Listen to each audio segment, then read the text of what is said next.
Hey everybody, welcome back to our Christmas Advent Read Aloud. And can you believe that today is the second to last day of our reading? We have been reading all month long and we are almost to the end of our story. So I'm going to read tonight and then I will read the last video will be posted tomorrow morning, and that will be it for our read aloud. So I would love to hear in the comments if you would like to hear another read aloud. I have some other Christmas themed books that I would love to read to you. But if you have a favorite or a suggestion, you can go ahead and put it in the comments and I'll see what everybody wants to hear next, and that's what I'll do. Because I've been enjoying reading to you all and I don't want to stop. So today is the 23rd of December, and we have, who do you think that is in the picture? Do you think that that's Joseph and Mary on the donkey? I don't know, we'll find out. It's Christmas, thought Joachim when he woke on Little Christmas Eve. That's today. Happy Little Christmas Eve. He was itching to open the last door, but one in the magic advent calendar, but he didn't dare touch it until Mama and Papa were up. Before long, both of them were awake, and Papa had taken a day off of work. Because it's Christmas, he said again. Joachim opened the last door but one in the advent calendar. It was a picture of a man walking beside an ass. We say donkey. On the ass sat a woman in red clothes. A piece of paper had fallen out of the calendar. Papa unfolded it and read what was written on it. Joachim could see his hand was shaking. Mary and Joseph. A godly company was on its way to Bethlehem. In a way, the procession of pilgrims stretched from the long, narrow countries below the cold North Pole at the top of Europe right down to warm Judea, which is where Europe, Asia, and Africa meet. It stretched from the distant future right back to the beginning of our era. There were 7 godly sheep, 4 shepherds, 3 kings of Orient, 5 angels of the Lord, the Emperor Augustus, the governor Quirinius, the innkeeper, and Elizabeth, who was allowed to sit on the back of an ass on the last part of the journey to the city of David. They moved along more and more slowly until they were going at an ordinary walking pace. Ephraim said that the angel watch had stopped at the year 0. He pointed to a city far away and said that was Bethlehem. At once the Emperor Augustus halted and put his scepter into the ground under an olive tree. He stood up straight, opened the book he'd been carrying under his arm, and said in a commanding voice, "The time has come." They all remained standing on the road, and the emperor continued, "I order you all to write your names in the census." He held up a piece of charcoal and handed it to each one of the pilgrims in turn. Then they all wrote their names in the big book, even the angels. Only the sheep were excused, probably because they couldn't write and nobody had given them names. Elizabeth was the last to write her name. She read out all the other names before she added her own signature. First shepherd, Joshua. Second shepherd, Jacob. Third shepherd, Isaac. Fourth shepherd, Daniel. First wise man, Caspar. Second wise man, Balthazar. Third wise man, Melchior. First angel, Ephraim. Second angel, Imperial. Third angel, Seraphiel. Fourth angel, Cherubiel. And fifth angel, Evangeliel. Quirinius, governor of Syria. Augustus, emperor of the Roman Empire. Innkeeper. Elizabeth added her own name in this way. First pilgrim, Elizabeth. Then she had a good idea. She thought the sheep ought to be included in the census, even though they couldn't write and hadn't been given any names. So she wrote first sheep, second sheep, third sheep, fourth sheep, fifth sheep, sixth sheep, seventh sheep. She glanced up at the Emperor Augustus. She was afraid he might be angry because she had messed up his census, but he merely slammed the book shut. Elizabeth had worked out that there were 23 pilgrims listed in the census if she included herself and the 7 sheep. That was as many as a whole class in school. After they had registered, the pilgrims became a little more solemn than they had been in Scania and Hamlin, in Venice and Constantinople, in Myra and Damascus. Ephriel said, Joseph went up from Galilee out of the city of Nazareth into Judea unto the city of David, which is called Bethlehem, because he was of the house and lineage of David, to be taxed with Mary, his espoused wife, being great with child. The procession of pilgrims started moving off slowly, but before long, Ephriel said they had to stop again. He pointed down the road. A young man was walking beside an ass, and on the ass sat a woman in red clothes. In the background, Bethlehem was spread out over a terraced landscape, with long slopes almost bare of grass because of all the flocks of sheep. There are Mary and Joseph, said Ephriel, for now the time has come, like a ripening fruit. I must hurry to get there before them, said the innkeeper, and he started running across the hills. As he ran, he muttered to himself, No, I'm sorry, we're full up, but you can stay in the stable. A certain nervousness transmitted itself to the other pilgrims. It was as if all of them were rehearsing something they had to know by heart. Imperial leapt into the air, beat his wings, and said, Fear not, for behold, I bring you good tidings of great joy, which shall be to all people. For unto you born this day in the city of David a Saviour, which is Christ the Lord. And this shall be a sign to you. Ye shall find a babe wrapped in swaddling clothes, lying in a manger. Ephriel nodded, and Imperial exclaimed, Wonderful! Then the angel Evangeliel blew his trumpet, and all 5 angels chorused together. Glory to God in the highest, and on earth peace, goodwill toward men.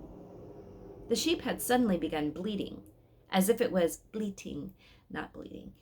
It was as if they too had started practicing something they had to learn by heart. Joshua the shepherd turned to the other shepherds. Let us go now, even unto Bethlehem, and see this thing which was come to pass, which the Lord hath made known unto us. Finally, the wise men spoke. Where is he that is born King of the Jews? For we have seen his star in the east, and are come to worship him. Of course, they wouldn't technically be arriving until 2 years later after Jesus' birth, but I think the story's a little wrong. But anyway, they knelt down and held out the caskets with gold, incense, and myrrh. And Angel Ephriel nodded with pleasure. I think that'll do. Joshua laid down his shepherd's crook carefully on the fleece of one of the sheep and whispered, To Bethlehem, to Bethlehem. Papa sat for a long time with the piece of paper in his lap before anyone dared to say anything. He had read that a certain nervousness had spread among the pilgrims as they came closer to the stable in Bethlehem. The same thing happened in Joachim's little room, too. There can only be one advent calendar like this in the whole world, said Papa, and we're the only people to have been given it. Mama nodded, and the real Christmas night happened only once, but that Christmas night resulted in Christmas over the whole world. That's because the glory of heaven spread so easily, said Joachim. I think it must be infectious. There was still a lot to do before Christmas Eve. The family tradition was that Mama and Papa decorated the Christmas tree on the evening of Little Christmas Eve, after Joachim had gone to bed. But this year, they decided that all 3 would do it before John came. Then everything would be ready for Christmas. Afternoon came. Mama set the table and put out all the good things they had to eat, including the big macaroon cake. The clock was striking 7 when the doorbell rang. "You open it, Joachim," said Mamma. "You were given the magic advent calendar, and he invited himself to you for coffee." He ran to the door. The old flower seller was standing on the steps outside, smiling broadly. He held out a large bouquet of roses. "Please come in," said Joachim. Then Mamma and Papa came, and John gave Mamma the roses. "Thank you very much," she said, "and thank you for the wonderful advent calendar." John put his hand on Joachim's head and replied modestly, "I think perhaps I ought to thank you." When they were seated, John took a sip of coffee and began to tell them about himself. "I was born in Damascus and grew up in a Christian home. Some people think our family goes back to the first congregation in Syria. One day, when I was a boy, I found an old jar containing scrolls of manuscript that were almost torn to shreds. My parents had the good sense to take it to the museum. There they discovered that the jar was very old. So were the scrolls." "What were written on the scrolls?" asked Papa. "They were the various reports from Roman legionaries. Among other things, they reported something that happened in Damascus at the end of the 2nd century after Christ. In the year 175, a curious procession is supposed to have come rushing out through the eastern city gate. A few years later, a similar procession came rushing into the city through the western gate. It was reported that there were some angels in both processions." Mamma and Joachim nodded, for they remembered that they had read that in the magic advent calendar. "There are many legends and myths like that from times gone by," continued John, "but I was surprised that the procession should have run out of the city before it ran into the city. If it had, it would have had to have run backwards in time, and that was quite impossible, of course." "Yes, quite impossible," agreed Papa. He made a sign that John should continue. "But my interest in myths and legends had been aroused. I began to read old books and was particularly interested in stories about people who thought they had seen angels. Finally, I had a valuable collection of such stories from my own part of the world and from many countries in Europe. And after some years, I went to Rome to take advantage of the treasures in the libraries there." "And that's where you met Elizabeth?" asked Joachim. John nodded. "But wait a bit. I had paid attention to only a few of these angel stories because I had thought they had something in common. They were from widely differing places, such as Hanover and Copenhagen, Basel and Venice and Valdosta, and in northern Italy and the Axios Valley in Macedonia. But they were from very different periods, too. The earliest story was from Capernaum in Galilee, and the latest was from Norway. And that happened on a country road outside Halden as recently as 1916. "The vintage car," said Joachim. Of course, there are very few people who believe such stories these days. All the stories I had collected said that the sight of the little girl and the angel had lasted only a second or two. But when I compared the stories from Halden, Hanover, and Hamelin with the stories from Aosta, Axios, and Capernaum, well, then those stories became quite remarkable." The flower seller sat for a while, lost in his own thoughts. "Something that is mysterious for one second is often quenched like an empty oil lamp in the next," he said. "Yet if only we return our heads in another direction, our new light may be lighted there. For we cannot take in what is sacred in the same way as we can pick up a stone from the ground and put it in our pockets. Angels float down unseen. They don't fall into the middle of the market square." "What happened to the young woman in the photo?" asked Papa. John sighed. Joachim thought he saw a tear in the corner of his eye. At any rate, he put his hand up there. "Once," he said, "many, many years ago, I met a young woman in Rome. It was a meeting which lasted only a few weeks, but I became very fond of her." "Tell us, Papa. Tell us about it." "She called herself Tibasile, and it was very secretive. She said she was probably born in Norway, but that she had grown up among shepherds and sheep farmers in Palestine. The latter was certainly correct, for she spoke fluent Arabic. And the name Tibasile sounded fairly Palestinian, although it could just have easily been Italian." "But it's Elizabeth backwards," exclaimed Joachim. John nodded. Yes, you are a sharp one, you are. People don't usually spell their names backwards. Go on, begged Papa. It might have been true that she was Norwegian as well. Her skin was fair, almost peach-colored, and her eyes were blue and sparkling. When I asked what took her to Palestine, she just sat staring into my eyes. She said, "I was kidnapped." I had to ask who had kidnapped her, and she replied, "An angel who needed me in Bethlehem. But it was so long ago. I was only a little girl." Mama gasped. "What did you say?" asked Papa. Other people would probably merely have smiled at such a pack of lies, but I thought of all my angel stories. I replied that I believed what she told me, but the very fact that I took her seriously must have scared her. "What happened next?" asked Mama. "We saw each other only once after that. It was on the way of reconciliation in front of St. Peter's Square. She said she would be leaving Rome the same afternoon, but she let me take a picture of her." That was in April 1961. "How did you come to Norway?" asked Papa. "And why?" John took the top ring of the macaroon cake and said, "I came here because I hoped to meet that mysterious woman again. And since then, I've stayed here. But I've never met her. I've never managed to find the answer to where she might be. But we'll see." He took a bite of the little macaroon ring. It wasn't long before I heard about the disappearance in 1948. That was when I began asking myself whether the poor little girl could have been Tabasale, who had said she was kidnapped by an angel when she was a small child.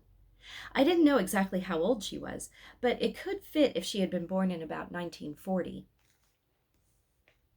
John was silent for a while. Then he said, "I noticed the strange similarity in the names only recently. It's a fact that we often repeat the names of people we think about in our minds. One day, we suddenly read it backwards. During the early years in Norway, I thought about Tabasale almost continually. Then it struck me like a bolt from the blue. When I read her name backwards, it turned into Elizabeth. I became even more convinced that I really had met the missing Elizabeth after all these years later in Rome. That was when I began to make the magic advent calendar. I was many months making it, you understand." "In any case, it was an incredible coincidence," commented Papa. "I had to ask myself whether she really could be the one and the same person," said John. "After all, it was curious that the one name turned into the other name backwards. This must have happened just after I met Anna, Elizabeth's younger sister. It had struck me that Anna was an amusing name that was exactly like the same whichever way you read it, from front to back or back to front. Maybe that was why I suddenly spelt Elizabeth backwards. Besides, I thought Elizabeth's little sister was very similar to Tabasale." "Why did you make the advent calendar?" asked Mama. "Why didn't you write it all down in a book?" John laughed. "You think anyone would have believed in that book? You think any publisher would have published it?" Mama shook her head, and John said, "I made the advent calendar so that at least one person could carry the story of Elizabeth and the long pilgrimage further. In that way, I hoped that the old mystery might one day be solved. After all, I don't know how much time I have left. But now, I'm no longer the only person who knows this strange story." "Then you put a picture of Elizabeth in the shop window," said Mama. John nodded. "To see whether anyone here in town would recognize her." "Why did you travel to the wilderness?" Joaquin wanted to know. And the old flower seller explained. "Every Advent, I go out to the country and walk in the woods and hills outside town, to find peace before the Christmas festival, but also to see whether I can find any trace of the Lamb, Elizabeth, and the angel Ephrael who set off for Bethlehem in 1948. I admit it, sometimes I walk about saying the two names inside my head. Elizabeth Tabasale. Elizabeth." "Have you never wanted to go back to Damascus?" asked Papa. John shook his head. "No, this is my home now. I sell flowers at the market, and in that way I can help spread a little of the glory of heaven around me. That sort of thing is very easily scattered, you know. And one day Elizabeth may come back to town, because there's something else It was so quiet in the room they could almost hear dust flakes falling on the wooden floor. John said to Joaquin, "All these years I've tried hard to find her again, but I knew only her first name, or so I believed. To find an Elizabeth or a Tabasile only by her Christian name, whether in Rome or in Palestine, well, that's more difficult than to catch a sparrow in your hand. I've been laughed at in embassies and in census offices in quite a few countries. But Joachim," again, it was completely silent in the room. "Joachim may have helped me to find her again. So I'm the one to thank you." Joachim looked up at Mama and Papa. He couldn't fathom what John was talking about. "I think you'll have to explain it a bit more," said Mama. "It was Joachim who set me to thinking that maybe she had both names, one as her first name, the other as her last name. It's strange how lacking in imagination we can be when we're thinking the same thoughts year after year." Joachim's face lit up. "Elizabeth Tabasile," he said. "Is that what she's called?" "There's a telephone subscriber in Rome who has that name. But it's not Christmas yet. Tomorrow, you must open the last door in the magic advent calendar." John got to his feet and said he had to hurry because there was something he had to do. "But maybe I can have a look at that advent calendar for the last time," he said. Joachim rushed into his bedroom and took the magic advent calendar down from its hook. When he went back to the sitting room, he handed the calendar to John, who stood examining the picture. "You must push all the open doors shut," explained Joachim. So that's what he did. He said, "Yes, here they all are. Quirinius and the Emperor Augustus, the angels in the sky and the shepherds in the fields, the kings of the Orient, and Mary, Joseph, and the Christ child." "But not Elizabeth," said Joachim. "No, not Elizabeth." They accompanied John to the door. As he was about to leave, he said, "So, we'll have to see what this Christmas will bring."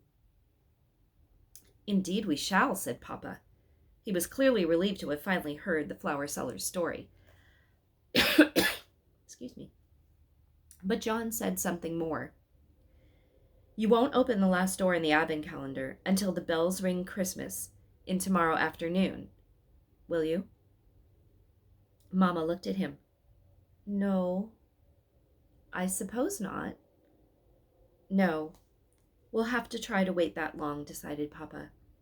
When John was on the steps outside, he said, "Maybe I'll knock on your door tomorrow as well." Joachim was delighted. He felt something bubbling and fizzing deep down inside him. That was because John had said that maybe he'd look in tomorrow too. For Joachim was not as pleased about everything as Mama and Papa were. Something was still missing, it seemed to him. Oh my goodness. Oh my goodness. Well, we got quite a bit of information. That's the longest chapter we've had yet. And what an interesting visit with John. Oh my goodness. So what do you think? Why do you think Elizabeth is missing from the whole picture when all the doors are shut on the advent calendar? I don't have a picture of it. I hope there's a picture of it in here once all the doors are closed and what it looks like. Yeah, it just has all the pictures of the pictures inside. So we will find out tomorrow what happened to Elizabeth, and it will be the end of our story. And I hope you all have a very Merry Christmas and a very little Christmas Eve. Until tomorrow, good night.